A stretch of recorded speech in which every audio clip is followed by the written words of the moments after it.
Bonjour, je m'appelle Lieutenant-Colonel Lincoln S. Ferris de l'armée américaine. Parlons aujourd'hui des operations de stabilité. Yes, I speak a bit of French. I didn't go to DLI, but I was able to take a few courses via the reserves and continued learning on my own. 352 KCOM is regionally aligned with Africa, where a lot of people as a second or third language speak French. 353 has the European mission, get an entire country, actually a couple of them that speak French. So it's tough to be a cultural expert if you don't know any of the local language, and it's easier to build rapport with people in their own language. If you speak another language, you're more of an asset than a soldier who does not. I've found that listing languages your team or company or battalion or group speaks in a capability brief makes you more valuable in the eyes of the combatant commander. So talk to your CLPM. There's lots of ways CLPM is the Command Language Program Manager. Lots of ways you can learn phrases or more, get some courses, maybe a head start. And if you get really good at it, you can even take your proficiency test. You only need a 1+1+ these days. So you can even get paid for your ability to speak another language. So, my advice is get another language under your belt. It'll probably make your CA life easier. All right, enough of my soapbox. Let's talk stability operations. All right, let's talk stability and then on to stability operations and what that means for you as a civil affairs officer.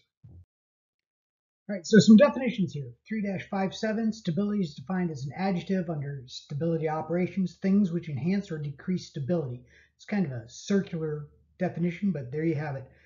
3-57 in 2021 only states that stability is a framework for civil affairs operations. However, if we go to ADP 3-07 in 2019, stability operations, ultimately stability is the set of conditions in which a local populace regards its government institutions as legitimate and its living situation as acceptable and predictable.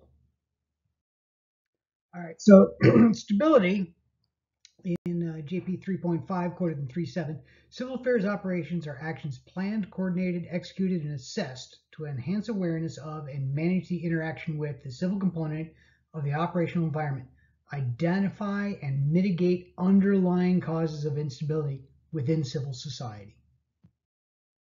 So we get to the question, what is the objective definition of stable or stability?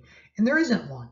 Stability is a subjective, individual, culturally defined, and always in flux. You can temporarily achieve stability, but you can't maintain it in a static state. You're either working to make things more stable or you're working to make things less stable. So stability is an ongoing operation. It's perpetual. So 3-5726, CA analysts continuously update the status of civil capabilities during operations as conditions change or as new threats to stability emerge. So again, we're always looking at it in a snapshot kind of way. Is it trending up? Is it trending down? Okay, so why do we want stability?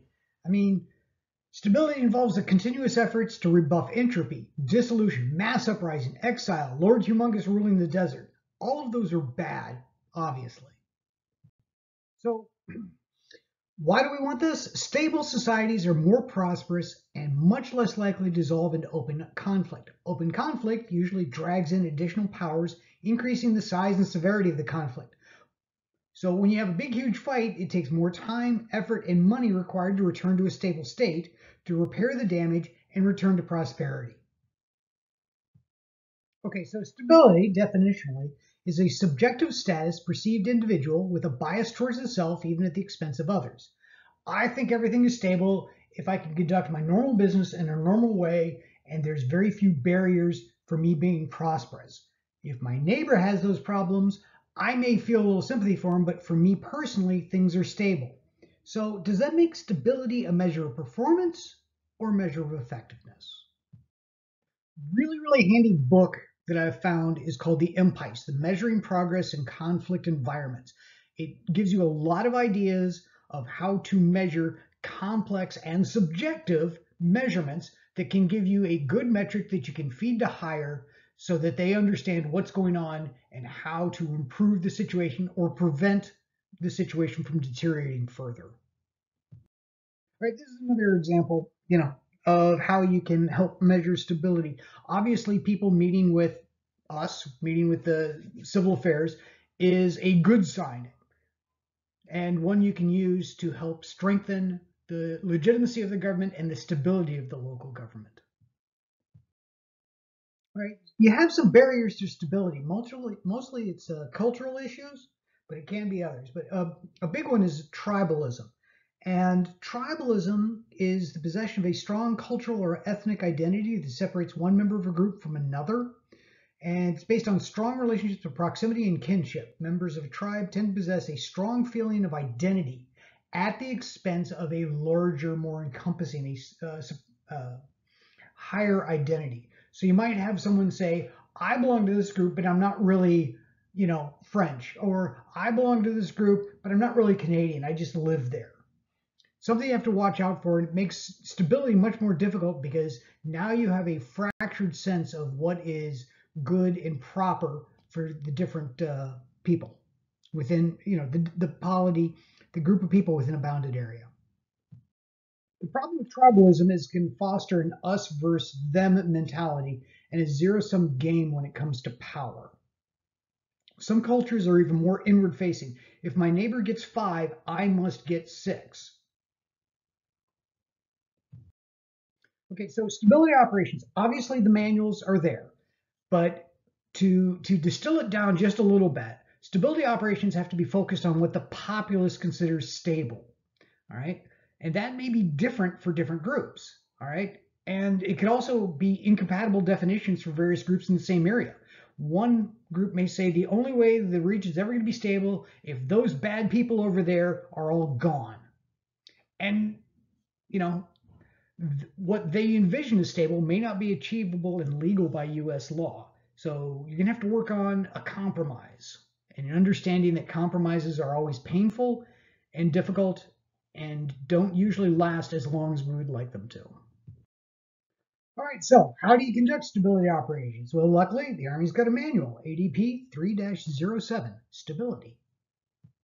So to understand stability operations, you need to understand the fragile states framework. I believe we got this from the State Department and then modified it a bit for our use. And a fragile state is just a country that suffers from institutional weakness, serious enough to threaten collapse. And a fragile state can refer to the broad spectrum of failed, failing, and recovering states. And the distinction isn't really clear and not that important. And the difference between a failed and recovering state could be minimal because it only takes one more event from recovery to backslide back into failing. All right, so here's the framework that they use in ADP 3-07. And it kind of shows you that it's a circular event. You've got vulnerable and crisis, and stable versus failed state.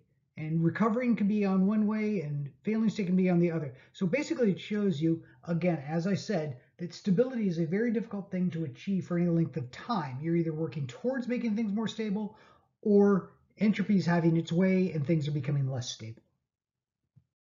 All right, so the stabilization framework, part of the fragile states framework, forms the basis of stabilization.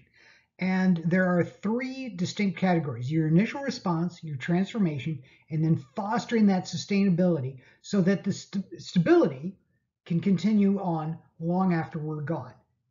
Collectively, this represents the tasks of area security and stability for consolidation of gains necessary to achieve security and reestablish a stable, lasting peace, because that's what we're after here. All right, so you have 6 primary stability operations tasks: establish civil security, establish civil control, restore essential services, provide support to governance, support the economic and infrastructure development, conduct security cooperation. And of course, within that task, there are subtasks to help you know what to do, how to do it, stuff like that. Give ADP 3-07 a quick read. It's about 60 pages, shouldn't take you very long, very helpful for understanding stability and stability operations. All right, so definition-wise, stability is a subjective, individually experienced, indirectly measured entropic perception that will vary from group to group.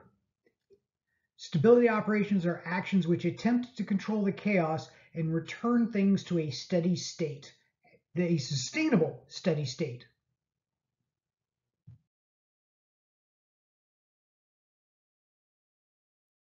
So there you have it. Stability, stability operations. As usual, I have a book recommendation for you. Does Peacekeeping Work? By Virginia Page Fortna. She has a really good chapter 4, which is a casual theory of peacekeeping. Peacekeeping and stability being more or less the same thing, or at least definitely trying to achieve the same ends. I think you'll rather enjoy it. And as always, if you have any questions for me, feel free to email me or just leave them below.